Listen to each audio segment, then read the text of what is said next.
व्रतपते व्रतं चरिष्यामि तच्छकेयं तन्मे राध्यताम् इदमहमनृतात् सत्यमुपैमि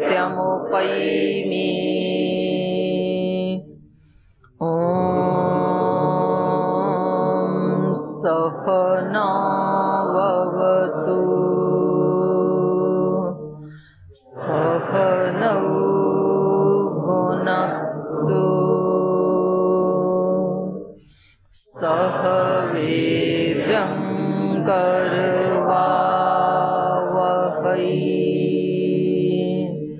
तेजस्विनावधीतमस्तु मा विद्विषावहै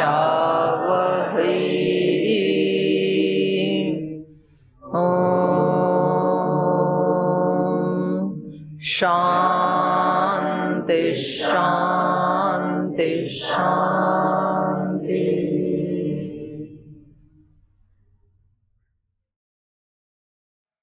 वाल्मीकि रामायण के अरण्यकांड का 27वां सर्ग। और यहाँ पर प्रसंग ये चल रहा है, मारीच श्री राम के स्वर में सीता और लक्ष्मण को सहायता के लिए बुलाते हैं। एक आर्त स्वर में क्रंदन करते हैं और उनके उस आर्त स्वर को, उस याचना भरे हुए स्वर को सुन करके सीता माता लक्ष्मण जी को प्रेरित करती हैं कि आप जाकर के अपने भाई की रक्षा कीजिए। ऐसे लगता है कि वो किसी असुर के उसमें चंगुल में फंस गए हैं, ऐसे ही फंस गए हैं जैसे सिंह के सामने कहीं कोई गो या कोई बैल उसके सामने आ गया हो। तो ऐसे ही आपके भाई किसी राक्षस के उसमें आ गई, ऐसे लग रहा है उनके स्वर से। तो आपको वहां जाकर के उनकी रक्षा करनी चाहिए। तो ये इससे आगे वाला प्रसंग आज पढ़ेंगे। पीछे से किसी को कुछ पूछना है तो वो माता जी कि मारीच के विषय में प्रश्न था। माता जी, मारीच मतलब रावण का सेवक था, दास था, कैसे मतलब लिया जाए कि वो उससे प्रदेश से तो अलग रहता है, लंका से बाहर। रिश्तेदारी पूछ के क्या करोगे? जैसे अपने आप को असमर्थ तो दिखाया नहीं उन्होंने कि मैं आपकी सेवा नहीं कर सकता, मैं आपका क्या नहीं कर सकता। तो ऐसा क्या कारण था कि मतलब उन्होंने अपनी मृत्यु को ही वर्ण कर लिया कि मृत्यु से तो हर कोई डरता है, मृत्यु इतनी भयदायी नहीं होती, सबको भय प्रदान करती है, लेकिन उसने अपनी मृत्यु को ही वर्ण कर लिया। वर्ण नहीं किया, उसको पता था मेरी मृत्यु होने वाली है।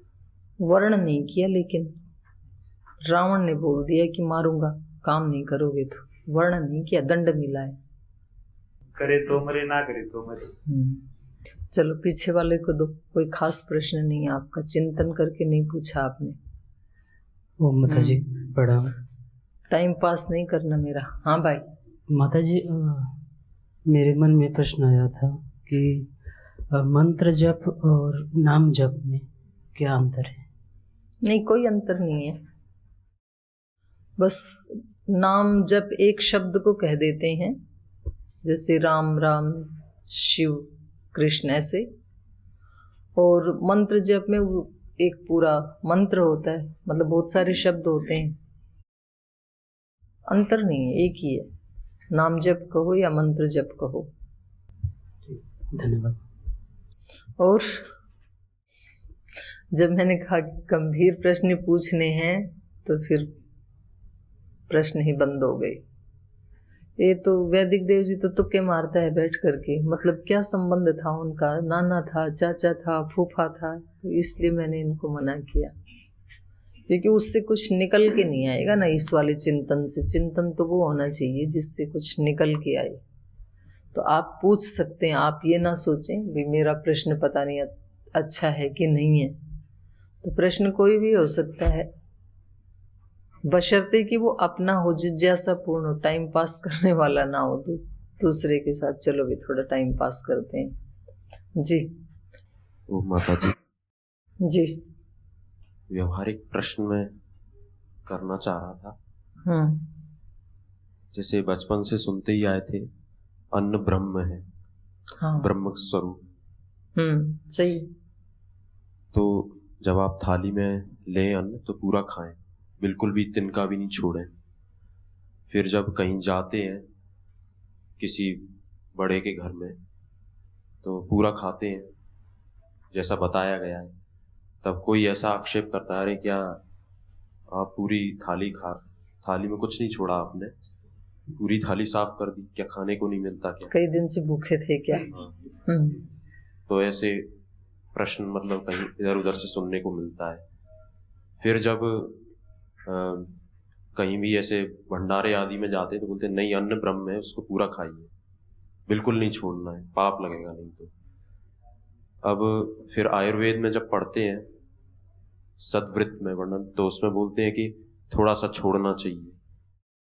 तो अब वहां पर ऐसा लिखा है तो क्या सही है, क्या पूरा खाना चाहिए या छोड़ना चाहिए? ये मैंने पढ़ा नहीं कि थोड़ा छोड़ना चाहिए, कुछ परंपराएं तो हैं ऐसी, वो हमने भी देखा, पढ़ा नहीं, लेकिन मैंने जैसे भंडारे आदि में जाते थे तो थोड़ा पहले से ही निकालते थे कि ये नहीं, वो अलग है, बिल्कुल पहले से निकाल के रखना, वो तो द्विपाद चतुष्पाद के लिए निकाल के रखते हैं, चींटी आदि को देना है, वो तो ठीक है। लेकिन छोड़ना है, इसका क्या रहस्य है? छोड़ते हैं कुछ लोग।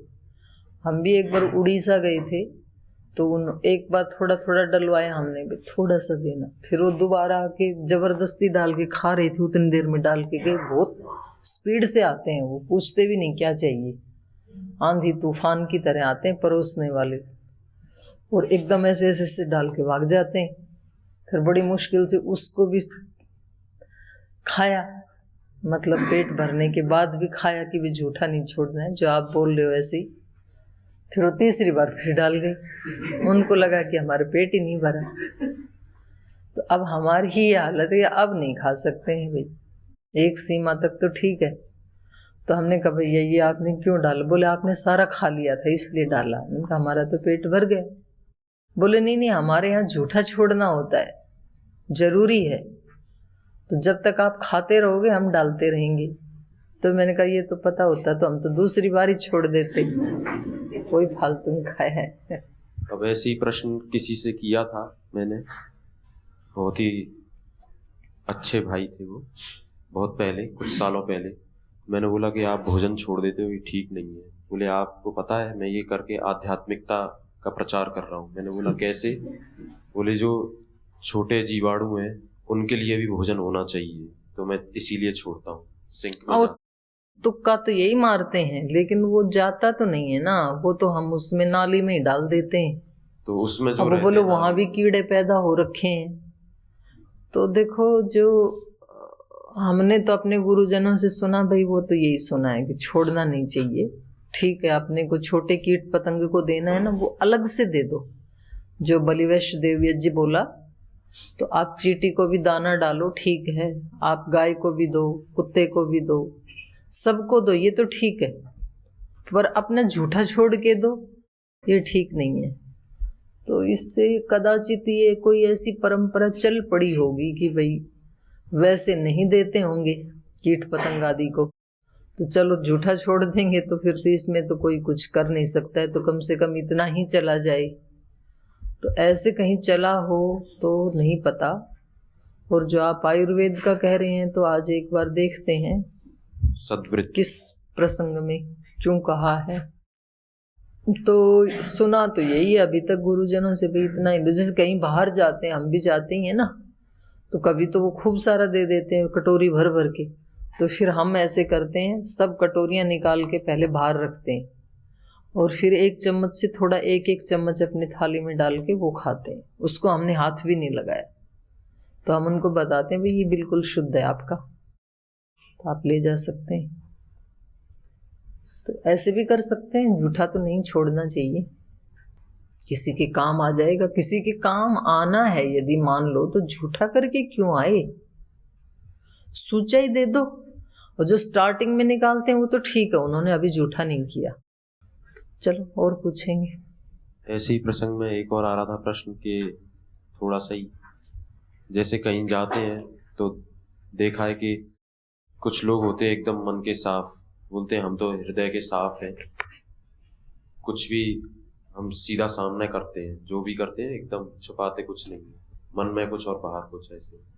तो भूख लगी है, सामने मेवे आदि रखे हैं, काजू आदि, तो डायरेक्ट मुट्ठी भर के लेते हैं। और कुछ को भूख लग भी रही है तो उसमें से एक दो उठाएंगे, तो क्या सही है इसमें, क्या करना चाहिए? एक दो उठाना ही सही है। मुट्ठी भर के अपने घर खा लेना, सामने ही खा रहा है, क्योंकि कई बार वो सामने वाला भी खाने के लिए नहीं रखता है, वो भी इसलिए रखता है कि भाई एक फैशन है, एक परंपरा है ऐसे। अब हम तो गांव से आए हैं, तो गांव में कहाँ ड्राई फ्रूट, तो मुश्किल से कहीं 100-200 ग्राम मंगवाते थे, थोड़े थोड़े 250 ग्राम लगा लो, उसको रखते थे ये दिखाने के लिए। मतलब तो ये बातें समझ में आ गई हमें। तो भाई क्यों दिखाना है, जो अपने वहां पर पैदा होता है, कचरी पैदा होती है तो कचरी रखो ना, थाली भर के खाओ भाई खूब। बादाम रखना जरूरी है क्या, पर रखते थे। और वो मान लो कोई आप जैसा सन्यासी ब्रह्मचारी टपक गया और मुट्ठी भर के खा गया पूरा, तो लगता था कि बताओ इनको इतनी भी नॉलेज नहीं है कि एक दो खाया जाता है, पूरा का पूरा ही साफ कर गई। और हमने भी कर रखा है ये। तो जब हम तो गांव में रहते थे, कुछ हमारे जो संबंधी थे वो शहर में रहते थे, तो उनके वहाँ शहर में गए तो हम भी ऐसे ही खाने लगे। तो फिर हमें घर में आके समझाया गया कि नहीं, बाहर जाते हैं तो एक दो ही खाना चाहिए, ऐसे नहीं खाते हैं, नहीं तो उनको लगेगा कि इनको कभी मिलता है कि नहीं मिलता है। तो फिर हमने वैसे ही समझ लिया। अब आप जो कह रहे हैं कि भाई हम हैं मन के साफ बिल्कुल, तो हम ऐसे नहीं रखेंगे कि अंदर भूख है और बाहर ना दिखाएं, नहीं तो असत्याचरण हो जाएगा। तो मेरी उनके लिए ये सलाह है कि वो सत्याचरण आप अपने घर में किया करो। महाराज जी से मांग लो, पतंजलि तो झेल लेगा, तो बाहर तो भाई उनकी पता नहीं कितनी सामर्थ्य है। अच्छा, कई बार ऐसे भी होता है, लोग आग्रह कर कर के खिलाते हैं और फिर फोन करके यहाँ बताते हैं, ऐसे भी होता है। संगठन में जैसे हम भेजते हैं भाई बहनों को, तो वहाँ आग्रह कर करके खिलाएंगे। आप लोगों को तो वहाँ चटनी भी नहीं मिलती है, आप लोगों को वहाँ मिर्च मसाले भी नहीं मिलते हैं, चलो आज हमने पानी पूरी भी बनाई आपके लिए, आपको तो वहाँ मिलता नहीं, खा लो, आप तो बच्चे ही हो, इसमें क्या है, कोई जहर तो है नहीं। फिर वो खा लेते हैं बेचारे। अच्छा बोल जी हमने इसलिए खा लिया, इतना आग्रह कर रहे हैं तो खा लेते हैं। फिर वो फोन करके हमें बताते हैं, अजी आज तो हमने पानी पूरी भी बनाई, सब खा लिया आपके सन्यासी ब्रह्मचारियों ने। मतलब ये जताना चाहते हैं कि आप नहीं देते और उनके मन में इच्छा बनी हुई है, ऐसे जताना चाहते हैं। तो कुछ ऐसे लोग भी होते हैं, सब तरह के लोग होते हैं। कुछ खिलाना भी चाहते हैं, तृप्त होते हैं खिला करके। तो कुल मिलाकर के बात ये है कि खाना हमेशा ही कम खाना चाहिए, अपने घर में भी और दूसरे के घर में भी। कम से कम आधा पेट खाली रहना चाहिए, आधा ही भरना चाहिए।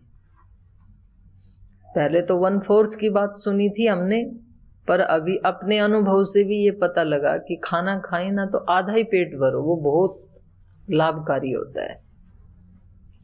पेट पे भारीपन आना नहीं चाहिए खाना खाने के बाद, तो वही ज्यादा अच्छा है व्यवहारिक दृष्टि से। और जब आप बिल्कुल छोटे छोटे ग्रास खाओगे ना, तो एक ही रोटी बहुत देर तक चलती है और वो इतनी लार चली जाती है अंदर, और इतना उसको बारीक पीस पीस के तो उसमें कम खाया जाता है, वास्तव में ही कम खाया जाता है एक ही रोटी में। इसलिए मुझे तो बहुत ही परेशानी होती है दूसरों के साथ खाने में ना, क्योंकि वो एक रोटी इतनी देर तक चलती है, उसके छोटे छोटे ग्रास तोड़ के बिल्कुल बच्चे जैसे। ये हमने सीखा पूज्य स्वामी गोविंद देव गिरी जी से। पूज्य स्वामी गोविंद देव गिरी जी एक ही रोटी खाएंगे पर उसको आधा घंटा लगाते हैं, इतने छोटे छोटे ग्रास खाते हैं बिल्कुल बच्चे से, और बहुत देर चबाते हैं, तो खाया भी कम जाता है, लार भी ज्यादा बनती है, सुपाच्य भी होता है। और जितना जल्दी जल्दी खाते हैं उतना ज्यादा खाया जाता है, और वो पेट में भारीपन भी लाता है, क्योंकि लार मिली नहीं अभी उसमें। एक अपने पूज्य स्वामी सोमानंद जी महाराज जी थे, तो उनसे भी पूछा किसी ने, महाराज जी ये कैसे आपने अपने जीवन का ऐसे परिष्कार कैसे किया? तो बोले भाई मैं भूखा रहा हूं सारी जिंदगी, भूख थी मेरे अंदर। तो भूख का मतलब दोनों तरह की भूख। वो ऐसे खाते थे जैसे एक मुट्ठी चावल उठाया और एक मुट्ठी दाल, बस उतनी सी खिचड़ी, एक इतनी छोटी सी हंडिया होती थी और एक वो गोबर का उपला उसमें लगा दिया छोटी सी हारी में, वो आराम आराम से 2-3 घंटे में बनती थी। सुबह 9 बजे 10 बजे जैसे रखा, फिर 12-1 बजे तक बनती थी।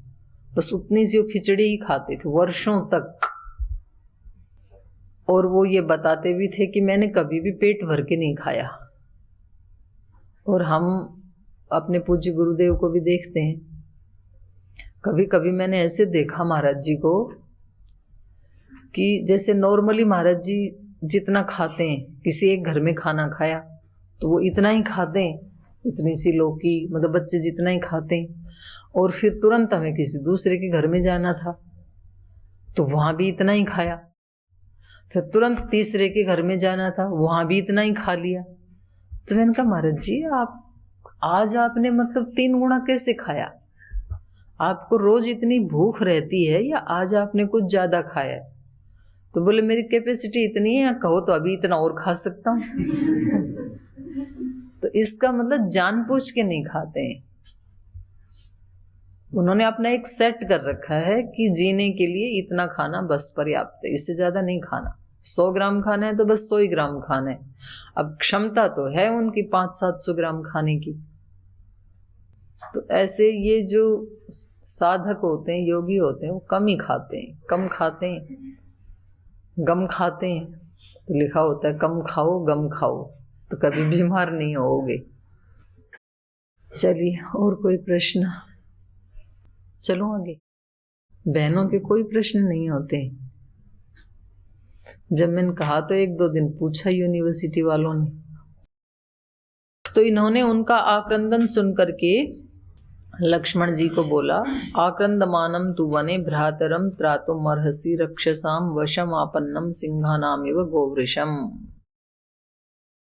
न जगाम तथोक्तस्तु भ्रातुराज्याय शासनम तमुवाच ततस्तत्र कुपिता जनकात्मजा सौमित्रे मित्ररूपेण भ्रातुस्त्वमसि शत्रुवत् यस्त्वम् अस्यावस्थायां भ्रातरं नाभिपत्स्यसे इति ब्रुवाणं लोभान् मम कृते नूनं नानुगच्छसि राघवं व्यसनं ते प्रियं मन्ये स्नेही भ्रातरि नास्ति ते इति ब्रुवाणं वैदेहीं बाष्पशोकपरिप्लुताम् अब्रवील्लक्ष्मणस्त्रस्तां सीतां मृगवधूमिव।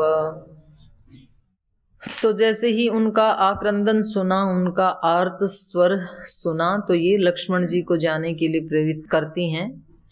न जगा मैं नहीं जाऊंगा, ऐसे बोला लक्ष्मण जी ने। न जगा मैं तथोक्तस्तु भ्रातुः आज्ञाय शासनम, अपने भाई की आज्ञा से, अपने भाई के अनुशासन को मानते हुए लक्ष्मण जी ने मना कर दिया वहां पर जाने से। न जगह में तम उवाच ततः तत्र कुपिता जनकात्मजा, उन्होंने मना किया कि भाई ने मना किया है मेरे को, श्री राम ने मना किया था कि भाई आप यहीं इनकी रक्षा में ही रहना, आप मत आना।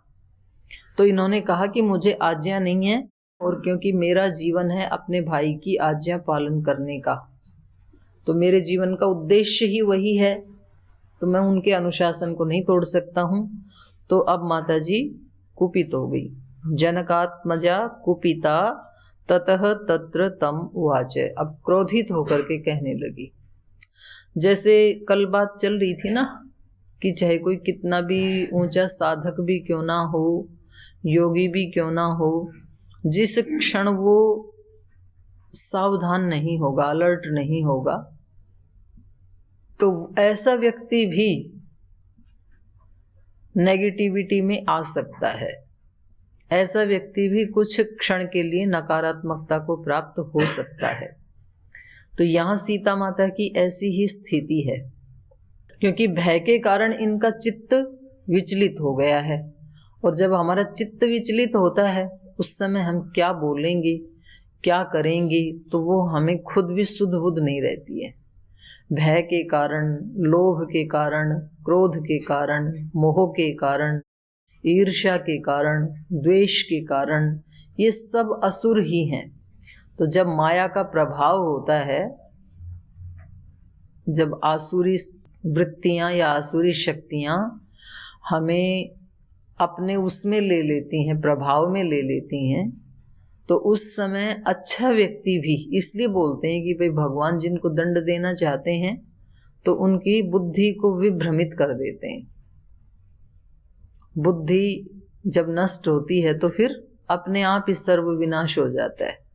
बुद्धिनाशात् प्रणश्यति, विनश्यति प्रणश्यति, एक ही बात है।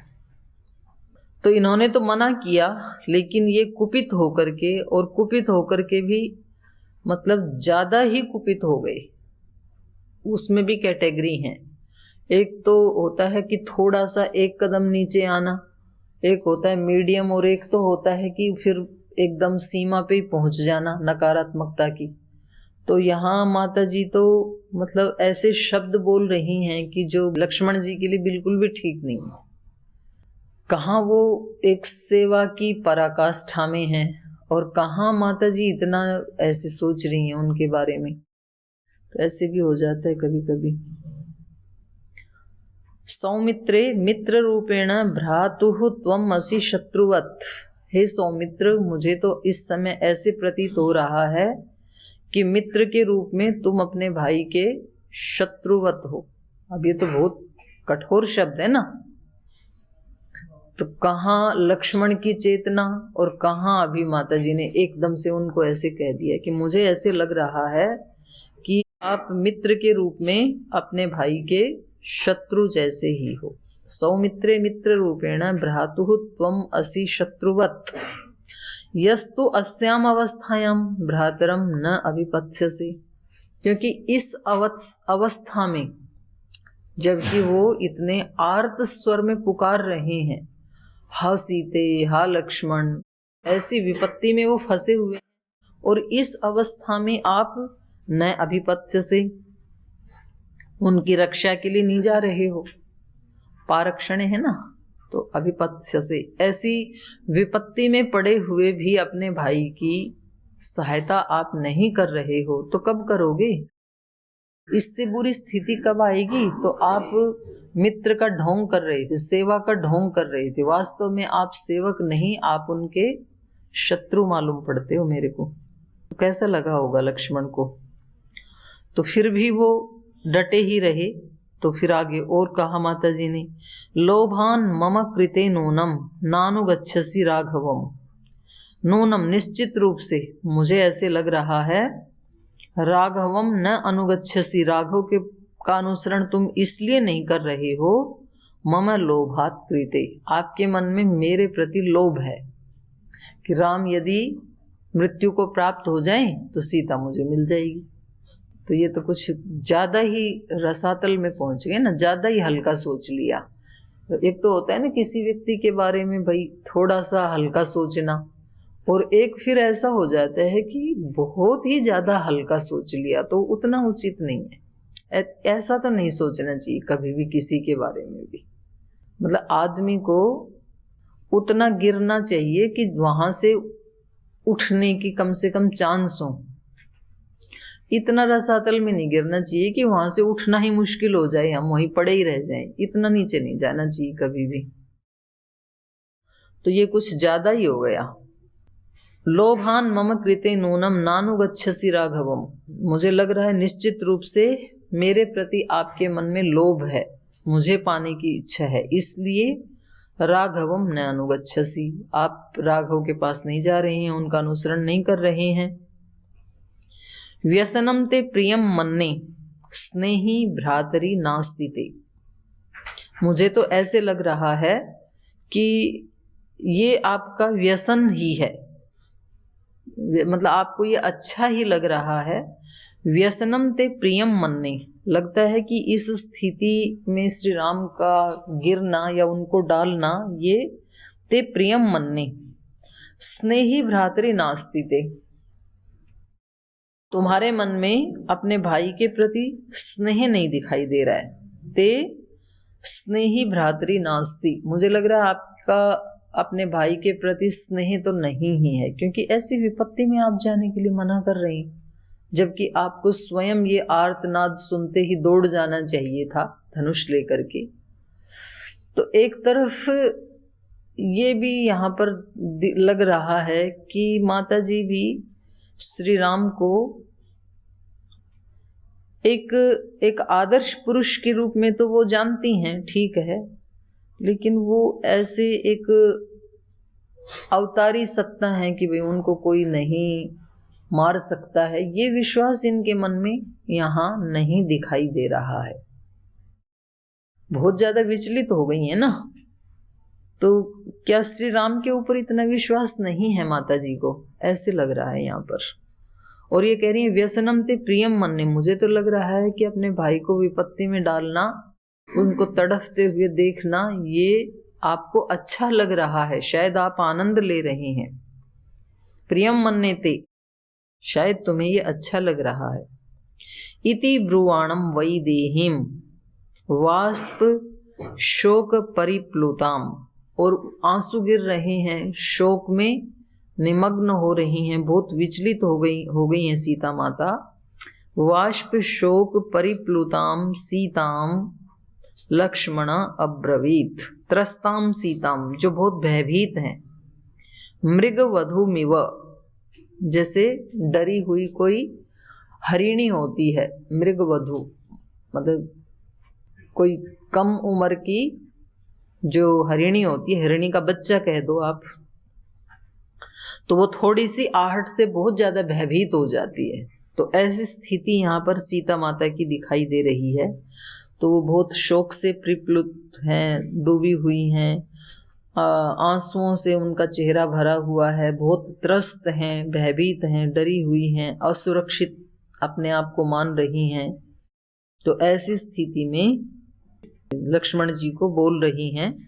तो ऐसे बोलते हुए इति ब्रुवाणम वैदेहीम, जब वो ऐसे कह रही थी तो फिर लक्ष्मण जी ने उनको कहना शुरू किया।